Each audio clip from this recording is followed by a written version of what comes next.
ಮಧ್ಯಪ್ರಾಚ್ಯ ಯುದ್ಧದ ಪರಿಣಾಮವಾಗಿ ಭಾರತದಲ್ಲಿ ಸಿಲಿಂಡರ್ ಸಮಸ್ಯೆ ಸೃಷ್ಟಿಯಾಗಿದೆ. ಪರಿಸ್ಥಿತಿ ನಿಭಾಯಿಸೋದಕ್ಕೆ ಕೇಂದ್ರ ಸರ್ಕಾರ ಒದ್ದಾಡ್ತಾ ಇದೆ. ಈ ಮಧ್ಯೆ ರಾಜ್ಯದ ಸಚಿವ ಪ್ರಿಯಾಂಕ್ ಖರ್ಗೆ ಕೇಂದ್ರ ಸರ್ಕಾರದ ವಿರುದ್ಧ ವಾಗ್ದಾಳಿ ನಡೆಸಿದ್ದಾರೆ. ಕಮರ್ಷಿಯಲ್ ಸಿಲಿಂಡರ್ ಸಿಗ್ತಿಲ್ಲ, ಇದನ್ನು ಸರ್ಕಾರ ಒಪ್ಕೊಳ್ತಾ ಇಲ್ಲ. ಸಿಲಿಂಡರ್ ಸಮಸ್ಯೆ ಇದೆ ಅನ್ನೋದನ್ನು ಒಪ್ಕೊಳ್ತಾ ಇಲ್ಲ. ಮೋದಿ ಕ್ಷೇತ್ರ ವಾರಣಾಸಿಯಲ್ಲೇ ದಾಸೋಹ ನಿಂತಿದೆ.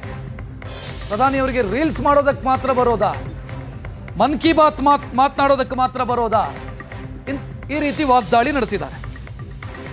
ಉತ್ಪಾದನೆ ಕಡಿಮೆ ಆಗ್ತಿದೆ, ಹೋಟೆಲ್ ಮುಚ್ಚುತ್ತಿದ್ದಾರೆ, ಕಾಂಗ್ರೆಸ್ನ ಮೇಲೆ ಗೂಬೆ ಕೂರಿಸುವಂತ ಕೆಲಸ ಮಾಡ್ತಿದ್ದಾರೆ, ಇವರಿಗೆಲ್ಲ ನಾಚಿಕೆ ಆಗಬೇಕು ಅಂತ ಮಾತನಾಡಿದ್ದಾರೆ ಪ್ರಿಯಾಂಕ್ ಖರ್ಗೆ.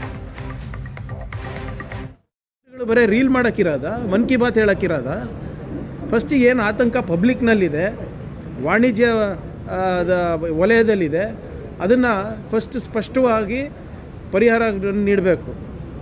ನೀವು ಪ್ರಾಬ್ಲಮನ್ನು ಅಕ್ನಾಲೇಜೇ ಮಾಡೋಕ್ಕೆ ತಯಾರಿಲ್ಲ ಅಲ್ಲ, ಅದನ್ನು ಕಾಂಗ್ರೆಸ್ ಮೇಲೆ ಗೂಬೆ ಕೂಡಿಸ್ತಾ ಇದ್ದೀರ ಅಂತೆಲ್ಲ ನಾಚಿಕೆ ಬರಬೇಕು. ಪ್ರಹ್ಲಾದ್ ಜೋಶಿ ಅವರು ಯೂನಿಯನ್ ಮಿನಿಸ್ಟರು, LPG ಸಮಸ್ಯೆ ಸಾಮಾನ್ಯ ಜನರಿಗೆ ಇದೆ ಅಂದರೆ ಇಲ್ಲ, LPG ಸಮಸ್ಯೆ ಇಲ್ಲ, LOC ಸಮಸ್ಯೆ ಇದೆ ಕಾಂಗ್ರೆಸ್ಸಿಗೆ ಅಂತ ಹೇಳ್ತಾರೆ.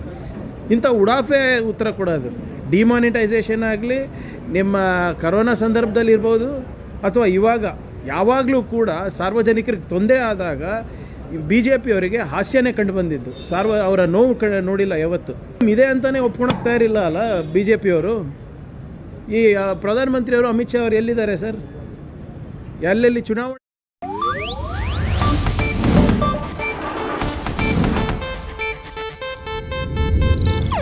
ಇದು ಏಷ್ಯಾನೆಟ್ ನ್ಯೂಸ್ ನೆಟ್ವರ್ಕ್ ಪ್ರಸ್ತುತಿ.